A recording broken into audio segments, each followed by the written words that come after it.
Hello, guys. What's up? Hope you are doing fine.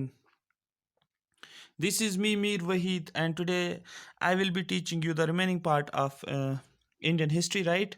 आज हम जो स्टार्ट करने वाले हैं वो हम 1905 से आगे चलेंगे हम राइट।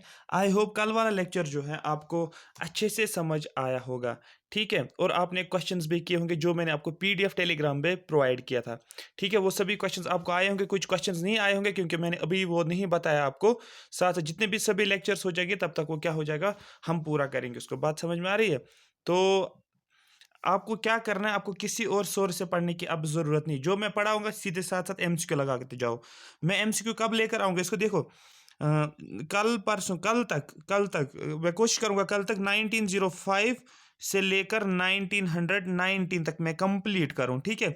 इस पोर्शन को। उसके बाद मैं मॉडरेट और एक्सट्रीमिस्ट का जो जितने भी क्वेश्चंस बनेंगे, इंपॉर्टेंट क्वेश्चंस अच्छे-अच्छे जो आया हुआ होगा सीडीएस एग्ज़ाम में या यूपीएससी में या क्या बोल सकते हैं उसको, बाकी पीएससी एग्जाम्स में, उन सभी क्वेश्चंस को मैं लेकर आऊँगा। आप उन क्वेश्चंस को आंखें बंद करके आंसर करोगे, ठीक है? बस सिर्फ क्वेश्चन को पढ़ना है, आपको पहले ही दिमाग में पता होगा कि क्वेश्चन पढ़ते ही आपको पता चलेगा ऑप्शन में क्या-क्या होना चाहिए। इस तरीके से मैं आपको ये चीज़ समझाऊँगा, ठीक है? कोई और बुक पढ़ने की ज़रूरत नहीं है, कोई भी एनसीईआरटी पढ़ने की ज़रूरत नहीं है, टाइम वेस्ट नहीं करना है। जब आपको यहाँ से सभी क्वेश्चंस मिलेंगे, तो फिर क्या फ़ायदा है दूसरी जगह पर मतलब बुक पढ़ना या कहीं और पर देखने की ज़रूरत है। टाइम बचाओ, टाइम उस चीज़ पे खर्च करो जहाँ पर आपको लग रहा है कि आपका वीक पोर्शन है, उस पोर्शन को स्ट्रॉन्ग करो। मैं फिर से बोल रहा हूँ, और मेहनत अच्छे तरीके से करो। अगर ऊपर-ऊपर से मेहनत कर रहे हो, टाइम पास के लिए थोड़ा पढ़ रहे हो, लग रहा है आपको कि आधा घंटा पढ़ा, 1 घंटा पढ़ा, फिर बाहर घूम रहे हो, तो पढ़ाई छोड़ दो, प्रिपरेशन मत करो। ये कहीं आपको लेकर नहीं जाएगा। क्योंकि कल मैंने अभी लेक्चर ख़त्म किया ही था, तो बहुत सारे बच्चों ने मुझे इंस्टाग्राम पे मुझे वो एमसीक्यूज़ वहीं से भेजा, उन्होंने सॉल्व करके दिया था।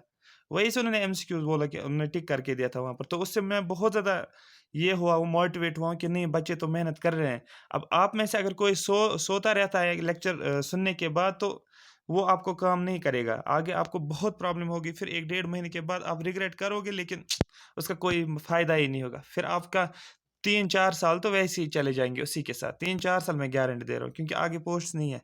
आगे आने वाले नहीं हैं, और अगर आएँगे भी वो बच्चे, पता ही है कौन-कौन वहाँ पर टक्कर करने वाले बच्चे होते हैं, ठीक है? जो कम से कम 12-12, 13-13 घंटे बुक्स पे होते हैं, वो चाट लेते हैं बुक्स को, एक-एक चीज़ को, फिर सिलेक्शन ले लेते हैं, ठीक है? तो ऑर्डिनरी प्रिपरेशन मत करो, थोड़ा-सा ऊपर-ऊपर देखकर आप सोच रहे हो कि नहीं हो गया। जो चीज़ यहाँ से मिल रहा है आपको रेडीमेड, मतलब ये मैं कर रहा हूँ, मतलब बोलते हैं ना उसको, स्पून फीडिंग मैं आप लोगों को कर रहा हूँ। ठीक है? तो इस हिसाब से आप चलो कि ये टाइम यहाँ पर बचा लो, जो आपको नहीं आ रहा है उस पे ज़्यादा फ़ोकस करो। बस यही मैं अभी कहूँगा, बाकी मुझे ज़्यादा कुछ नहीं कहना, बीच में कभी बताऊँगा आपको किस तरीके से क्या करना। फ़िलहाल अभी आप ध्यान रखो जो मैं पढ़ा रहा हूँ। ठीक है, चलो हमने स्टार्ट किया था, I am presenting this lecture series through triple S, one of the best platform for free education. ठीक है? तो ज़्यादा से ज़्यादा लाइक लाइक करो, चैनल को करो। आप लोग इसको आगे लेकर जा सकते हो इस चैनल को, ठीक है? आपकी वजह से ये चैनल चल रही है। ठीक है, तो इसको बहुत ज़्यादा आगे आगे लेकर जाओ, सो दैट ये जम्मू कश्मीर का फ्री प्लेटफ़ॉर्म एजुकेशन नंबर 1 बन जाएगा। आई होप अभी ये नंबर 1 ही चल रहा है, क्योंकि हर जगह पर सुनने में आया कि पेड कोर्स चल रहे हैं ऑफ़लाइन, और मैं आपको गारंटी दे रहा हूँ, ऑफ़लाइन में आप पेड कोर्स में भी जाओ और मेरा भी सुनो, कहीं पर आपको इतना कंटेंट नहीं मिलेगा। ये मुझे पता है, ये मैं नहीं बोल रहा हूँ सिर्फ़ मुझे ही आता है, ये मैं सिर्फ़ ये बोल रहा हूँ कि कंटेंट कहीं से आपको नहीं मिलेगा इतना कंपाइल्ड एक ही जगह पर इस ऑर्डर में।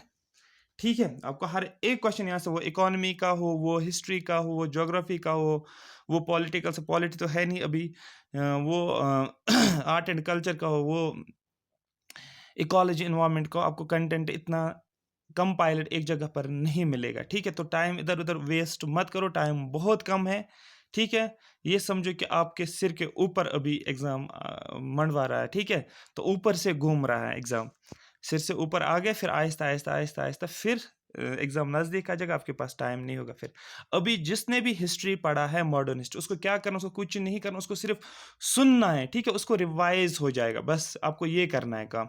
जिसने नहीं पढ़ा है उसको कहीं कहीं और बुक पढ़ने की ज़रूरत नहीं, इसी पे ध्यान आपको रखना है और कुछ भी नहीं, इधर-उधर टाइम वेस्ट मत करो फ़िज़ूल में, ठीक है?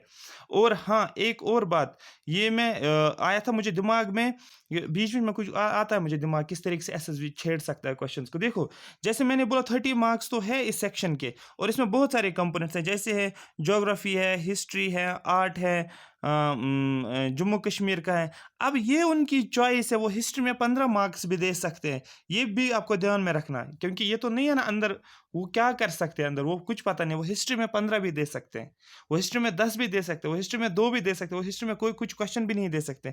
लेकिन इतना एक्सपेक्ट करो कि हिस्ट्री में से 100% वो क्वेश्चन दे देंगे अच्छी वेटेज वाले, क्योंकि मॉडर्न ये चाहते हैं बच्चे ये चाहते हैं कि ये बच्चे जाने इसके बारे में, फ्रीडम स्ट्रगल के बारे में, ठीक है।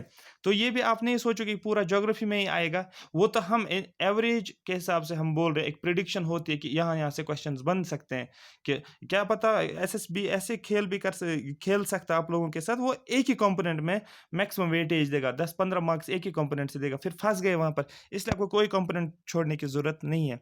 अरे बस उस हिसाब से मत सोचो कि इससे यहाँ पर ये 2 मार्क्स आ जाएंगे, हिस्ट्री से तो ये नहीं पढ़ना है, या क्या बोलते हैं आर्ट एंड कल्चर से 1 आ जाएगा तो उससे नहीं पढ़ना है। नहीं नहीं, ऐसा नहीं होता, क्योंकि अंदर से कुछ भी कर सकते हो। चलो हम चलते हैं। मैंने आपको क्या बताया था, मैंने आपको जो हम थोड़ा सा रिवाइज करेंगे 1 मिनट में, वो है मैंने आईएनसी के बारे में बोला था। मैंने बोला आईएनसी की फॉर्मेशन कब हुई थी, 1885 में। किसने किया था? लॉर्ड कर्जन ने, कि सॉरी ए ह्यूम ने। उस टाइम वाइसराय जो था उसका नाम था लॉर्ड डफरिन। बहुत सारे बच्चों ने कमेंट सेक्शन में लिखा था उसका नाम, जिसने पहले सिविल सर्विस क्वालिफाई किया था, तो सबका आंसर ऑलमोस्ट ठीक था, ठीक है। प्रेसिडेंट कौन था फर्स्ट सेशन का? डब्ल्यूसी बनर्जी। फर्स्ट मीटिंग कहाँ पर हुई थी? बॉम्बे में हुई थी। देखो सबसे पहली मीटिंग बॉम्बे में हुई थी एक्चुअली। उन्होंने सिलेक्ट किया था पुणे को, सिलेक्ट किया था उन्होंने। कहाँ पर फर्स्ट मीटिंग उनको करनी थी? पुणे में। लेकिन मसला क्या हुआ था, कॉलरा फैल गया वहां पर, ठीक है। कॉलरा की वजह से उन्होंने अचानक से क्या किया, इस जो है लोकेशन को चेंज किया गया, और कहाँ शिफ्ट किया गया? बॉम्बे में शिफ्ट किया गया। क्वेश्चन आएगा कि एक्चुअली इन्होंने कहाँ पर ये किया था सेशन, आपको बोलना था इन्होंने बॉम्बे में शिफ्ट किया सेशन को। रीजन क्या था शिफ्ट का? आपको बोलना रीजन था because of outbreak of cholera. ये क्वेश्चन पूछा गया, मैंने बहुत जगहों पर कल मैं भूल गया था। Because of outbreak of cholera की वजह से इन्होंने पुणे से शिफ्ट किया, कहाँ पर? बॉम्बे में। इसलिए फर्स्ट सेशन हुआ था बॉम्बे में, ठीक है। याद रखना इस चीज को। मैंने बोला था पीडीएफ में प्रोवाइड करूंगा, पीडीएफ में प्रोवाइड करूंगा। जो ही मॉडरेट एक्सट्रीमिज्म कंप्लीट हो जाएगा ना कल तक, फिर मैं एक ही साथ पीडीएफ प्रोवाइड करूंगा। कौन सी वाली? जो बुक की पीडीएफ है, उस मतलब वो 2-3 पेजेस का है, वो एक ही जगह पर कंपाइल्ड है, उसको आप ऊपर से गो थ्रू करोगे। वैसे पढ़ने की जरूरत भी नहीं, बट स्टिल आप लोगों के लिए रखा है मैंने, ठीक है। यहाँ तक मैंने आपको बोला था। लीडर्स के बारे में मैंने बोला था आपको, ठीक है। मेथड्स के बारे में बोला था, डिमांड्स के बारे में, अचीवमेंट्स के बारे में भी बोला था, और इनका जो है कंक्लूजन भी मैंने आपको बताया था। यहाँ तक आपको 100% समझ आया होगा। अगर इस यहाँ से भी आपको समझ नहीं आ रहा है ना, तो ये फिर फिर एक काम करो, फिर कहीं पर पढ़ने की जरूरत ही नहीं है, अगर आपको ये चीज़ समझ नहीं आ रही है, ठीक है। ये स्पून फीडिंग है। कुछ सब्जेक्ट्स ऐसे होते हैं जो बोरिंग होते हैं, लेकिन उसको आपको इंटरेस्ट बनाना ही बनाना है। इंटरेस्ट क्यों बनाना है? क्योंकि आपको सिलेक्शन चाहिए। यहाँ पर आपको सब्जेक्ट्स को उस हिसाब से चूज़ नहीं करना है। ये इंटरेस्टिंग सब्जेक्ट आपको आप पढ़ोगे, ये बोरिंग सब्जेक्ट आप नहीं पढ़ोगे। अगर ये सोच है ना आप लोगों की, मैं गारंटी दे रहा हूँ सिलेक्शन नहीं होगी। ये लिख कर ले लो, अभी लिख कर ले लो।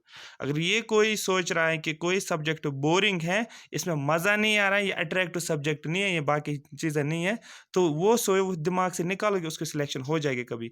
क्योंकि आपको उस हिसाब से सोचना नहीं है कि ये कौन सा अट्रैक्टिव सब्जेक्ट है, कौन सा इंटरेस्टिंग सब्जेक्ट है। आपको सोचना है किस हिसाब से मार्क्स हम ले लेंगे, ठीक है। जैसे हम यूपीएससी में तैयारी करते हैं, तो हमें क्या बोलते हैं उसको, आर्ट एंड कल्चर, ये समझो कि इतना गंदा लगता है ना पढ़ने में स्टार्टिंग में, ठीक है। लेकिन मैक्सिमम क्वेश्चन पूछते हैं आर्ट एंड कल्चर। हिस्ट्री में से अगर 20 क्वेश्चन आते हैं, उसमें से 15-12 क्वेश्चन होते हैं आर्ट एंड कल्चर में, तो हम थोड़ी छोड़ सकते हो। इसी तरीके से आपका भी एग्जाम होता है, इसमें ये नहीं हलवा नहीं है ये, ठीक है ना। ये दिमाग से निकालो कोई सब्जेक्ट बोरिंग है। मैं पूरी कोशिश कर रहा हूँ इसको इंटरेस्ट बनाने के लिए, ठीक है, मूवी के फॉर्मेट में।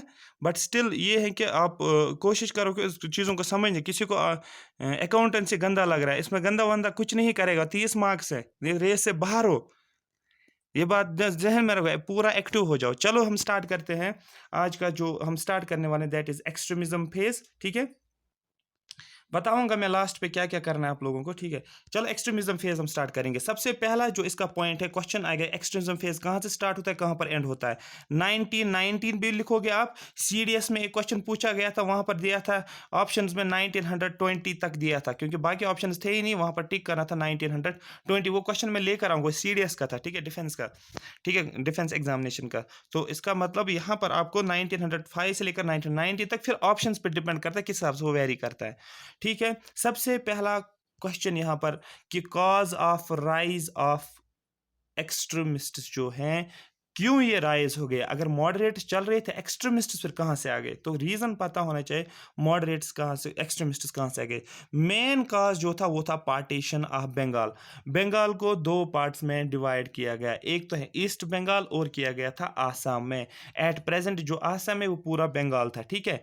और जो वेस्ट बंगाल जो आप देख रहे हो अभी, ठीक है, वेस्ट बंगाल जो है अभी वो भी, सॉरी, बांग्लादेश जो है वो भी एक वो पूरा था। अरे बात समझ, जैसे यहाँ पर आप देखोगे ना, इस जगह पर देखो ये पूरा जो था ये बंगाल था यहाँ पर। फिर इसको क्या किया गया था, इसको ब्रेक किया गया दो पार्ट्स में, ठीक है। एक बनाया गया था ईस्ट बंगाल और बनाया गया यहाँ पर क्या बनाया गया, वेस्ट बंगाल। आ रही बात समझ, इसको डिवाइड किया गया है, तो दैट में इसको बोलते हैं पार्टीशन ऑफ बंगाल। और क्वेश्चन आ जाएगा कि जब ब्रिटिशर्स आए थे उनका मेन सेंटर कहाँ पर था, आपको बोलना है बंगाल में पूरा इन्फ्लुएंस था, मेजॉरिटी साइड जो कवर किया था उन्होंने वो बंगाल का किया था इन्होंने। आ रही बात समझ, तो मेन कॉज जो था rise of extremism, that is the partition of Bengal. Bengal को दो पार्ट्स में डिवाइड किया गया, ठीक है। रीजन बताऊंगा आगे क्यों किया गया, ये सब कुछ बताऊंगा मैं। अब यहां पर क्वेश्चन है, दूसरा क्वेश्चन, इंपॉर्टेंट लीडर सबसे पहले बताओ सर कि इंपॉर्टेंट लीडर जो हैं किसके, एक्सट्रीमिज्म के, वो कौन कौन सा है। अगर आपको याद होगा कल जो मैंने आपको बताया था कि जो एक्सट्रीम मॉडरेट्स के लीडर्स, जो मैंने कुछ लीडर्स का नाम मैंने बताया, उसमें और भी कुछ होंगे, ठीक है, लेकिन जो मेन जो था वहां पर फोकस रखना था वो उनके ऊपर रखना था। फिरोज शाह मेहता, वो बताऊंगा मैं आगे उसका क्या रोल है किस तरीके से। अभी आप यहां पर ध्यान रखो, आपको याद रखना लाल, बाल और पाल। लाल, बाल, पाल, इनको तीनों, ये तीन पर्सन है, एक लाल है, दूसरा पाल है, तीसरा बाल है, ठीक है। अब इनका नाम क्या है, लाला लाजपत राय हो गया लाल, बिपिन चंद्रा पाल हो गया पाल, ठीक है। और इसका नाम क्या है, बाल गंगाधर तिलक। तो तिलक याद रखो, एक होता है लाल, फिर से मैं रिपीट कर रहा हूं, बाल और पाल।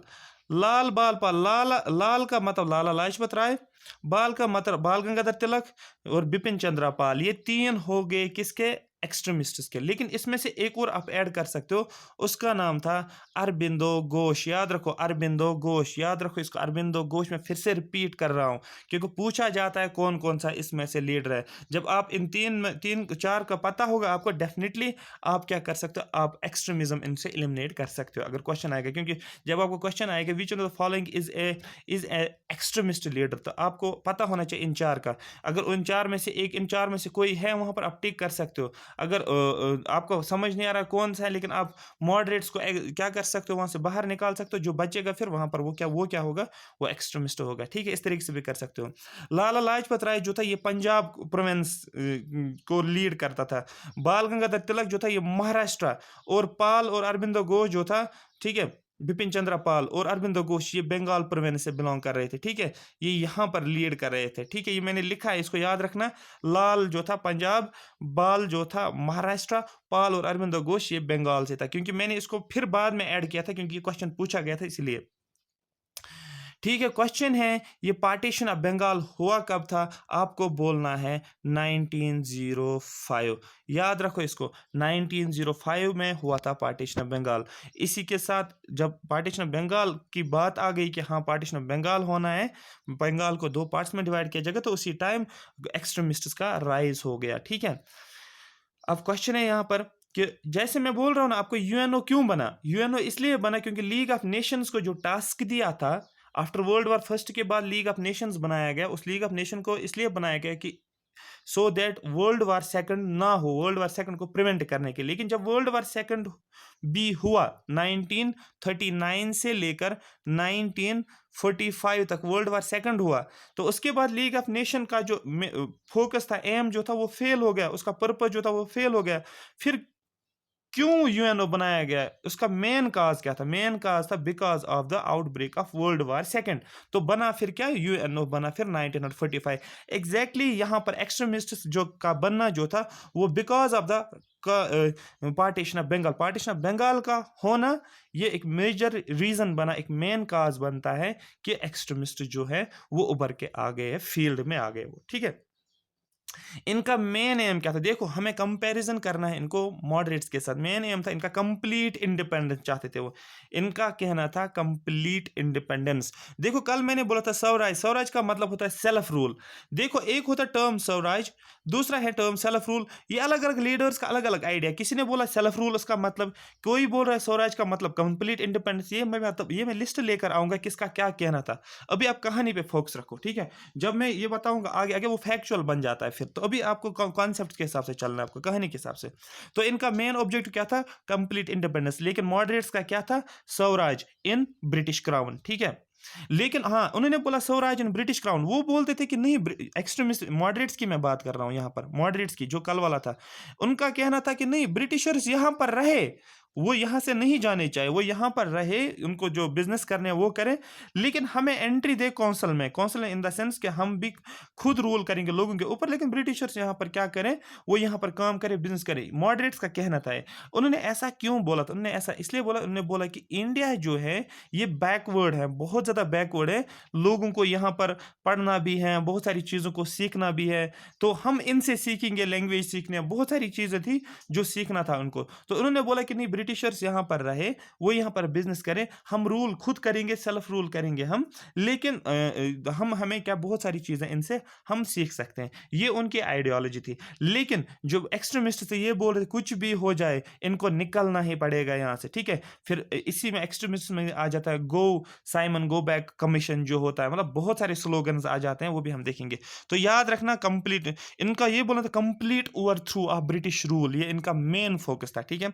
आगे चलते, अब इन्होंने मेथड कौन सा अडॉप्ट किया, जैसे उन्होंने कौन सा मेथड अडॉप्ट किया था, constitutional agitation through triple P के जरिए से, ठीक है। पी पिटिशन या प्रोपेगेंडा, दूसरा क्या था प्रेयर, और तीसरा क्या था, प्रोटेस्ट करते थे वो। लेकिन इनका जो था स्वदेशी एंड बाइकॉट मूवमेंट। अब ये क्वेश्चन है, स्वदेशी का मतलब क्या है। इसका मतलब ये था, जब मॉडरेट्स ने क्या बोला था, ड्रेन वाला थ्योरी बताई थी। उन्होंने बोला जो भी यहाँ का कॉटन है, जो भी यहाँ का रॉ मटेरियल है, उसको ये ब्रिटिश में लेकर जाते हैं, वहाँ पर फिनिश्ड प्रोडक्ट बनाते हैं, फिनिश्ड प्रोडक्ट को वहाँ से लेकर आते हैं, फिर से इंडियन मार्केट में बेचते हैं, इंडियन मार्केट से लोगों से पैसे निकालते हैं, वही पैसा फिर चला जाता है लंदन में, मतलब ये लूट कर लेकर जाते थे, ठीक है। अब इन्होंने बोला जो भी चीज़ें ब्रिटिशर्स की हैं, जो भी ये कोई भी बर्तन बेचते हैं, उनके कपड़े हैं, उनके शूज़ हैं, उनके कॉलेज हैं, उनकी यूनिवर्सिटीज़ हैं, उनके कोर्ट्स हैं, जो भी ब्रिटिशर्स ने यहाँ पर बनाए, जो ब्रिटिश का है, उन चीज़ों को हम क्या करेंगे, बाइकआउट करेंगे। हमें कुछ भी यूज़ नहीं करना है जो भी ब्रिटिश गुड होगा। तो फिर क्वेश्चन उठता है, अगर वो उनका यूज़ नहीं करेंगे तो फिर वो खाएंगे क्या, वो पहनेंगे क्या, वो स्कूल कहाँ से जाएंगे, वो कॉलेज कहाँ से जाएंगे, वो किस यूनिवर्सिटी में जाएंगे, वो कहाँ पर प्रैक्टिस करेंगे लॉ की प्रैक्टिस। तो कॉन्सेप्ट आता है स्वदेशी, मतलब अपने देश में ही बना लो जो जो बनाना है। तो इस टाइम पे देखने को मिल रहा है बहुत सारी यूनिवर्सिटीज़ जो हैं वो उभर के आई है। जैसे आप जामिया मिलिया का नाम सुनोगे, ये एक्चुअली जो जामिया मिलिया यूनिवर्सिटी है, ये पहले अलीगढ़ में इसको बनाया गया था, फिर इसको शिफ्ट किया गया यहाँ पर दिल्ली में। अभी बहुत सारे हैं, जैसे गुजरात विद्यापीठ है, ये मैं आगे बताऊंगा कहानी एक्चुअली इसकी। लेकिन यहाँ पर स्वदेशी गुड्स पे काम किया गया, चीज़ों को कहाँ पर बनाने लगे, इंडिया में जो अपने गुड्स को ये बनाने लगे। उन्होंने बोला हम अपने गुड्स बनाएंगे, सेल्फ रेजिलिएंट हो जाएंगे, खुद बनाएंगे, खुद ही अपने लोगों को बेचेंगे, अपने लोगों से ही पैसे ले लेंगे। तो यहाँ पर इस तरीके से इनकी ये आइडियोलॉजी थी। ये किनका था, एक्सट्रीमिस्ट का था, ठीक है। बात समझ में आ रही है। अब यहाँ पर वेरियस इवेंट्स जो हुए थे, ठीक है, इस टाइम पे कब, मतलब 1905 से लेकर 1919 में बहुत सारे इवेंट्स हुए थे। लेकिन उसमें से मोस्ट इंपॉर्टेंट हम सबसे पहले जानेंगे 1905 में पार्टीशन ऑफ बंगाल हुआ था, और 1907 में सूरत स्प्लिट, जनरली हम देखेंगे इसके बारे में हम जानेंगे क्या क्या था, ठीक है। आ रही बात समझ। अब यहाँ पर लीडर्स का भी आपने सुना है। अब क्वेश्चन है यहाँ पर, जो ये पार्टीशन ऑफ बंगाल हुआ था, एक्सट्रीमिस्ट, ठीक है, ठीक है, हाँ, जो ये पार्टीशन ऑफ बंगाल हुआ था, ये कब हुआ, एग्जैक्ट डेट क्या है इसका। देखो ये पहले ही बोला था, 1903 में ही इसकी बात चल रही थी, पार्टीशन ऑफ बंगाल करना है, पार्टीशन ऑफ बंगाल कर रहा है, ठीक है। तो लेकिन एक्चुअल डेट क्या है इसका, कब हुआ पार्टीशन ऑफ बंगाल, फिर कब किया गया है डिवाइड इसको, ठीक है। पहले अनाउंसमेंट हुआ है कि पार्टीशन ऑफ बंगाल होना है। जिस दिन अनाउंसमेंट हुआ कि आज पार्टीशन ऑफ बंगाल हो जाएगा, सपोज आज शाम को अनाउंसमेंट हुआ कि कल जो है बंगाल को हम दो पार्ट्स में डिवाइड करेंगे, ठीक है। तो यहाँ पर वो डेट कौन सा था आपको बोलना है, क्या बोलते हैं इसको, 16 अक्टूबर 1905, याद रखो 16 अक्टूबर 1905 में, ये एग्जैक्ट डेट आपको टिप पे होना चाहिए कि पार्टीशन ऑफ बंगाल जो है किस डेट को हुआ था। क्वेश्चन है, जब पार्टीशन ऑफ बंगाल इस डेट को हुआ था तो उस टाइम का वायसराय कौन था। जब मैंने बोला कि इंडियन नेशनल मूवमेंट आया तो उस टाइम कौन था वायसराय, मैंने बोला था डफर था उस टाइम का। लेकिन जब पार्टीशन ऑफ बंगाल हुआ था उस टाइम का वायसराय कौन था, उस टाइम का वायसराय जो था लॉर्ड कर्जन इसको बोलते हैं। बड़ा गंदा आदमी था ये, बहुत ज्यादा गंदा था ये, मतलब बहुत क्रूअल था ये, मतलब बहुत ज्यादा। इसकी कहानी जब इंसान सुनता है तो मन करता है कि इसको क्या, चलो तो कर्जन है, ठीक। अब एग्जैक्ट डेट आपको याद रखना है 16 अक्टूबर 1905 मैंने आपको बोला। क्वेश्चन है कि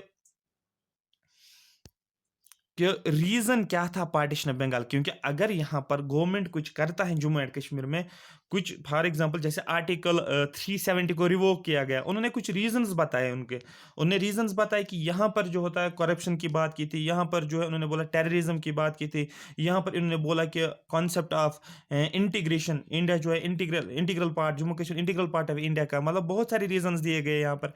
एग्जैक्टली वैसे ही जब उस टाइम पार्टीशन ऑफ बंगाल हुआ था उस टाइम भी ब्रिटिशर्स ने रीजंस बताए थे कि क्यों हम बंगाल को डिवाइड करते हैं, क्योंकि रीजन तो बोलना है लोगों को सामने।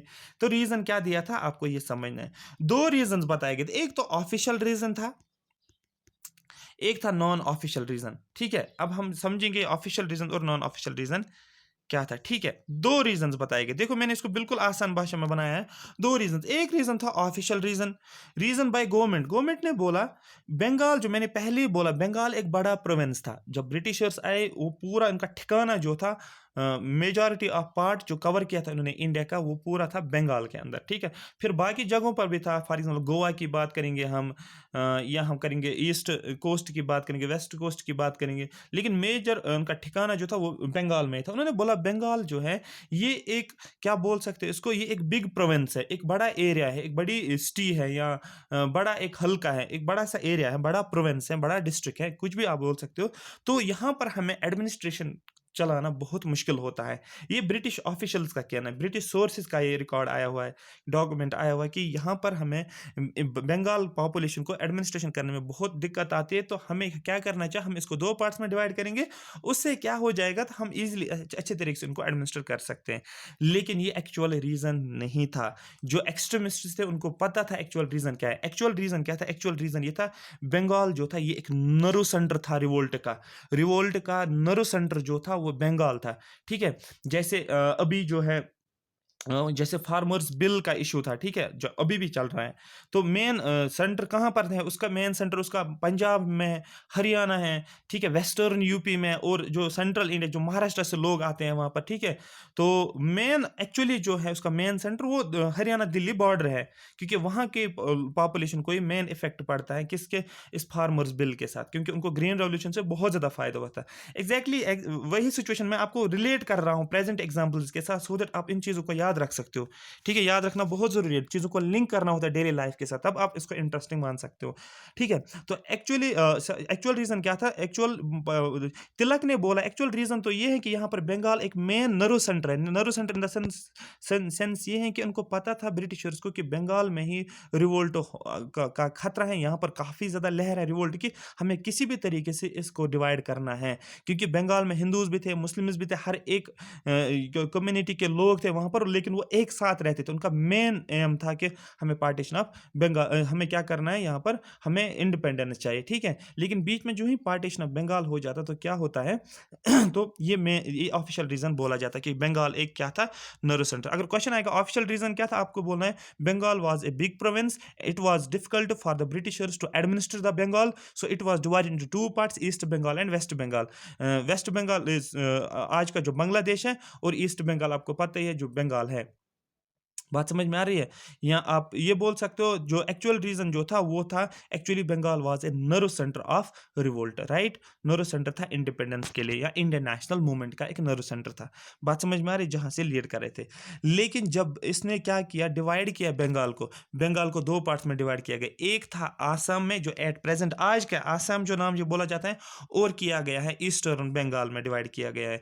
जो अभी वाला जो है प्रेज़ेंट बांग्लादेश है। बात समझना कि अभी जो जो उस टाइम का बांग्लादेश जो था ये पूरा था, ठीक है? ये पूरा था और ये पोर्शन जो है इस पोर्शन को बनाया गया फिर ईस्ट बंगाल और ये पोर्शन बना क्या बना वेस्ट बंगाल। तो अभी वाला आसाम जो है ये उस टाइम का बंगाल का ही पार्ट था, बंगाल प्रोविंस का है और अभी वाला जो ईस्टर्न बंगाल जो है मतलब अभी वाला बांग्लादेश जो है जो अभी कंट्री अलग है उसको वो भी क्या था बांग्लादेश सॉरी बंगाल का ही पार्ट था, ठीक है? उस टाइम इसको वेस्ट बंगाल नहीं बोलते, सब सीधे बोलते थे बंगाल, ठीक है? क्वेश्चन है तो ब्रिटिशर्स ने कौन सी पॉलिसी अडॉप्ट की है? लॉर्ड कर्जन ने कौन सी पॉलिसी अडॉप्ट की है? इसका मतलब आपको पता लॉर्ड कर्जन ने policy of divide and rule. इसने मुस्लिम्स और हिंदूज के आपस में क्या करना शुरू कर दिया, यहाँ से लड़ाई करनी शुरू कर दी और यही मेन रीज़न बोला जाता है अभी जो है इंडिया में इसके बाद जो भी हिंदू मुस्लिम का दंगा हुआ था उसका मेन रूट जो है वो था पार्टीशन ऑफ बंगाल। वहाँ से ही लीडर्स ने सीखा है कि किस तरीके से हिंदू मुस्लिम में पॉलिटिकल रीजंस के लिए यूज़ करना होता है, जो कर्जन ने उस टाइम किया था। उसके बाद जितने भी इंसिडेंट्स हुए 1945 सॉरी 1907 में हुआ था, 99 में हुआ था, 19 मतलब बहुत सारे, फिर 1947 तक देखता रहा और अभी तक वो चल रहा है, वो ख़त्म कभी होगा भी नहीं, ठीक है? ये मेन ग्रास उसका कहाँ पर बोया था 1905 में जब policy of divide and rule किया गया था, ठीक है?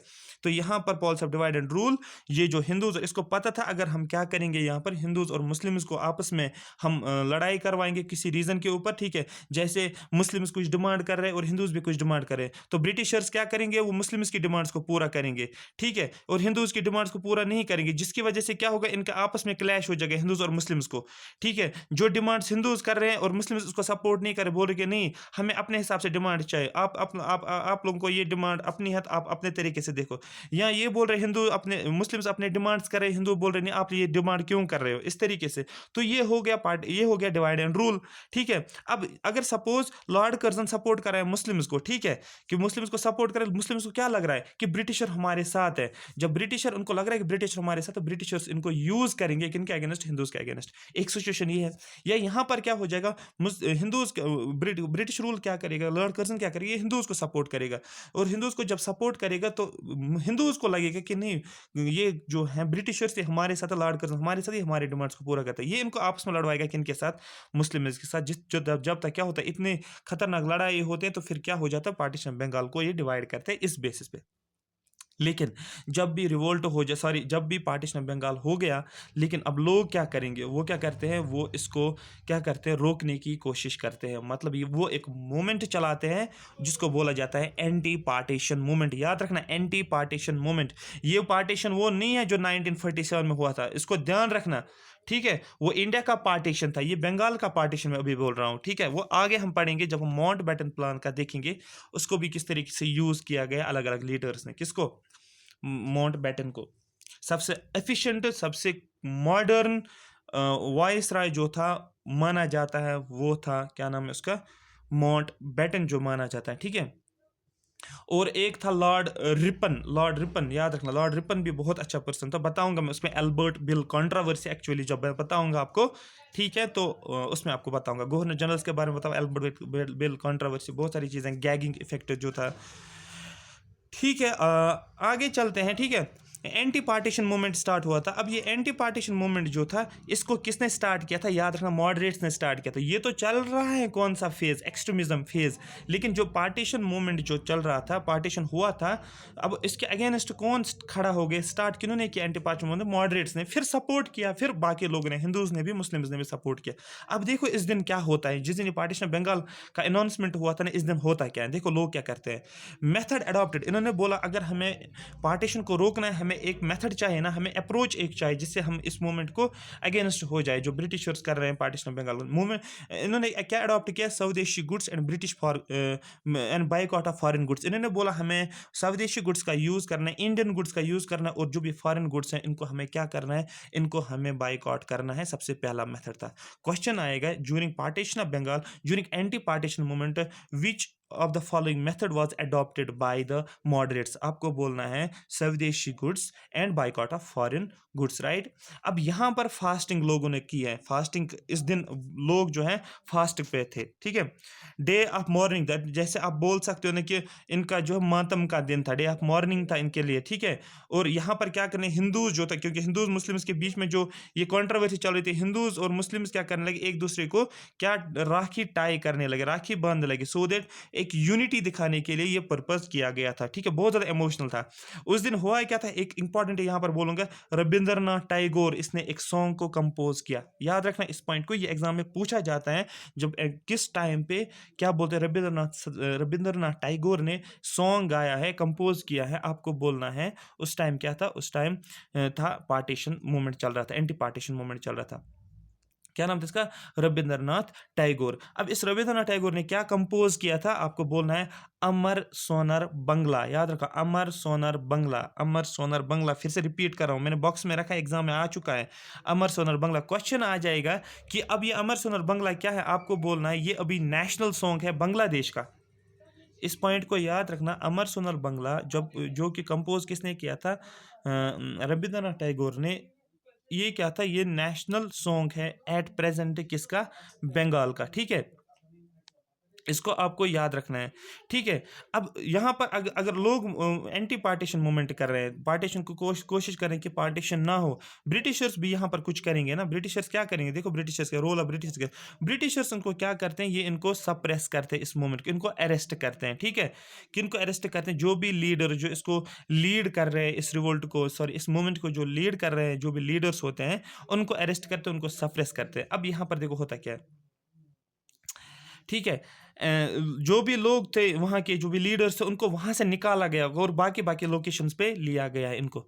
ये पॉइंट भी एग्जाम में पूछा गया है, ठीक है। ये भी मैंने बोला सब, हाँ डिपोटेशन यहाँ पर मैंने लिखा है, उसके बाद हम आगे जानेंगे, ठीक है।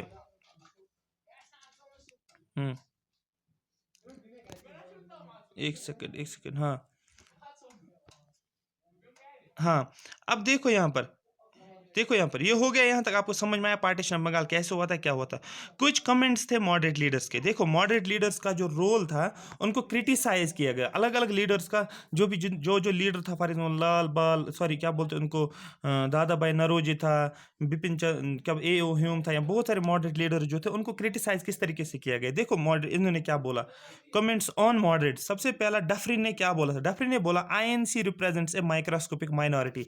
आईएनसी जो है ये तो बना है, आईएनसी की फाउंडेशन तो हुई है, लेकिन इसने उनको अंडर एस्टिमेट किया, उसको लगा कि चलो आ जाएगा, 1-2 साल रहेगा, इनका क्या इन्फ्लुएंस रहेगा, तो नाम दिया गया है माइक्रोस्कोपिक माइनॉरिटी। ये भी पूछा गया है कि माइक्रोस्कोपिक, डफरिन का व्यू क्या था रिगार्डिंग मॉडरेट्स, उसने कौन से वर्ड्स यूज किए, Indian national Congress represents microscopic minority, ये इनके कमेंट्स थे, ठीक है। कर्जन ने क्या बोला, देखो कर्जन ने क्या बोला, कर्जन ने मॉडरेट्स के बारे में बोला, INC is tottering to fall and my ambition. ये बोल रहे कि आईएनसी जो है ये कहाँ की तरफ जा रहा है, ये खत्म होने वाला है, ठीक है। तो जो मेरा मेन एम्बिशन है आईएनसी जो है इसको क्रश करना, ठीक है। ये किसका कहना था, ये कर्जन का कहना था। यहाँ पर एक्सट्रीमिस्ट, देखो एक्सट्रीमिस्ट लीडर्स उनको कैसे क्रिटिसाइज करते थे, किनको, मॉडरेट्स के बारे में। एक तो मैंने बोला था डफरिन का क्या क्रिटिसिज्म था, कौन सा वर्ड उसने यूज़ किया, कौन सा सेंटेंस उसने यूज़ किया, कौन से वर्ड्स उसने यूज़ किए, कर्जन ने कौन से वर्ड्स यूज़ किए। अब एक्सट्रीमिस्ट देखेंगे। अरबिंदो घोष का कहना था INC as a begging institute. इसने बोला इंडियन नेशनल कांग्रेस तो है, क्योंकि ये तो इंडियन नेशनल कांग्रेस के मेंबर्स नहीं थे, ये बात याद रखना, आईएनसी के मेंबर्स नहीं थे एक्सट्रीमिस्ट, एक्सट्रीमिस्ट बीच में उभर के आ गए ना। इंडियन नेशनल कांग्रेस के फाउंडेशन जिन्होंने डाले वो मॉडरेट्स थे। अब ये क्रिटिसाइज करते हैं उनको, ये बोल रहे हैं INC as a begging institute. INC मतलब बैगिंग इंस्टीट्यूट का मतलब है ये अभी तक इनको ये समझ नहीं आ रहा है, 15 सालों से, 20 सालों से चला रहे हैं ये फेज, मॉडरेट फेज। ये अभी भी रिक्वेस्ट कर रहे हैं ब्रिटिशर्स को, हाथ जोड़ रहे हैं, लेटर्स लिखते हैं, ऐसे करते हैं वो, ऐसा काम नहीं चलेगा, इसलिए इनको बोला जाता है एज ए बैगिंग इंस्टीट्यूट, जैसे भीख मांगते हैं ब्रिटिशर्स से। ठीक है, देखो बिपिन चंद्र पाल का क्या कहना था, बिपिन चंद्र पाल का कहना था, इसने बोला आईएनसी प्लेइंग बबल्स। ठीक है, इसने एक वर्ड यूज किया, आईएनसी, क्वेश्चन आएगा बिपिन चंद्र पाल ने क्या बोला, इसने बोला आईएनसी प्लेइंग बबल्स। यहां पर एक और याद रखना है, तिलक ने क्या किया, ये तिलक है, कृष्णा नहीं है, ये गोपाल कृष्ण गोखले नहीं है, ये तिलक है।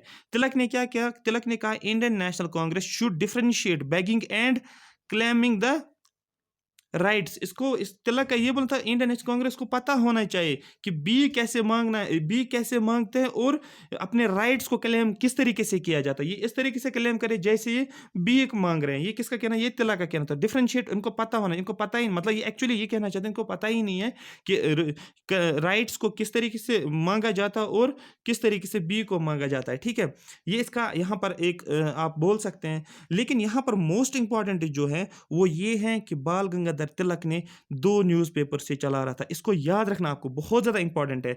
ये किसको रिप्रेजेंट कर रहा था, याद रखना, बाल गंगाधर तिलक रिप्रेजेंट कर रहा था महाराष्ट्र। इसको मराठा वाले बहुत ज्यादा मानते थे, बहुत ज्यादा ह्यूज रेस्पेक्ट था इसको, किसको, तिलक। और इसने ये काफी ज्यादा एक्टिव लीडर भी था, मतलब बहुत ज्यादा इन्फ्लुएंशियल लीडर था ये, काफी ज्यादा। ठीक है, ये नहीं मानता था वो हैंकी पैंकी। ठीक, अब यहां पर न्यूज़पेपर, तिलक जो है 2 न्यूज़पेपर्स को पब्लिश करता था। एक था, ये एडिटर था 2 न्यूज़पेपर्स था, एक का नाम था मराठा। देखो न्यूज़पेपर का नाम है मराठा, जैसे आप यहां पर देखते हो, यहां पर कौन सा न्यूज़पेपर आपके पास, एक है आपके पास श्रीनगर टाइम्स और दूसरा क्या बोल सकते हो ग्रेटर कश्मीर। ये सिर्फ न्यूज़पेपर्स का नाम है। एग्जैक्टली वैसे ही वहां पर भी उस दिन भी ये न्यूज़पेपर जो था, न्यूज़पेपर का नाम था मराठा। ये लैंग्वेज नहीं है, न्यूज़पेपर का नाम मराठा, ऊपर था, ऊपर लिखा होता था मराठा, ये न्यूज़पेपर का नाम था मराठा। और दूसरा न्यूज़पेपर था, उसका नाम था केसरी। अभी भी अगर आप देख सकते हो, आप दिल्ली विल्ली जाते हो तो फिर देख लेना, हिंदी में एक पेपर होता है केसरी। याद रखना, क्या बोलते हैं इसको, न्यूज़पेपर्स का नाम क्या है, एक न्यूज़पेपर का नाम है मराठा, दूसरे का नाम है, न्यूज़पेपर का नाम है केसरी। क्वेश्चन है, ये मराठा न्यूज़पेपर जो है, नाम जो मराठा है इसका, ये किस लैंग्वेज में लिखा जाता था, आपको बोलना है ये इंग्लिश लैंग्वेज में। ये हमेशा क्वेश्चन पूछा जाता है। जनरली लोग क्या करते हैं, ये देखते हैं मराठा और टिक करते हैं मराठी लैंग्वेज को। नहीं, मराठा न्यूज़पेपर का नाम है और लिखा किस में जाता है, लिखा जाता है ये इंग्लिश में था। ठीक है, जैसे मैं बोलता हूँ ग्रेटर कश्मीर, श्रीनगर टाइम्स जो है वो किस में लिखा जाता है, आपको बोलना है श्रीनगर टाइम्स किस में, शायद उर्दू में है, राइट। और लिखा तो है श्रीनगर टाइम्स, अब उर्दू में लिखा है। यहाँ पर ग्रेटर कश्मीर में बोलूंगा किस में, आपको बोलना है इंग्लिश में। ठीक है, जम्मू में भी एक न्यूज़पेपर एक्सेलर, वो किस में है, वो भी इंग्लिश में है। इसके द हिंदू जो होता है वो किस में है, वो इंग्लिश में। आ रही बात समझ यहाँ तक, ये आपको यहाँ तक याद रखना। और दूसरा पॉइंट जो है दैट इज केसरी। केसरी किस में, लैंग्वेज, किस लैंग्वेज में, केसरी है मराठी लैंग्वेज में। इस पॉइंट को भी आपको याद रखना है। मैंने बोला मराठा जो है न्यूज़पेपर वो इंग्लिश लैंग्वेज में लिखा गया है और दूसरा केसरी जो है ये मराठी लैंग्वेज में लिखा गया है। आई होप यहाँ तक कि आपको पूरा समझ आया है। अगर ये समझ आया है, आपको अच्छे से समझ आ रहा है, तो ज़्यादा से ज़्यादा इसको कमेंट सेक्शन में मुझे मेंशन करो कि आपको ये सेशन कैसा लग रहा है, आपको समझ आ रहा है नहीं आ रहा। हर एक लिखेगा और लाइक भी करो। Thank you so much for watching me.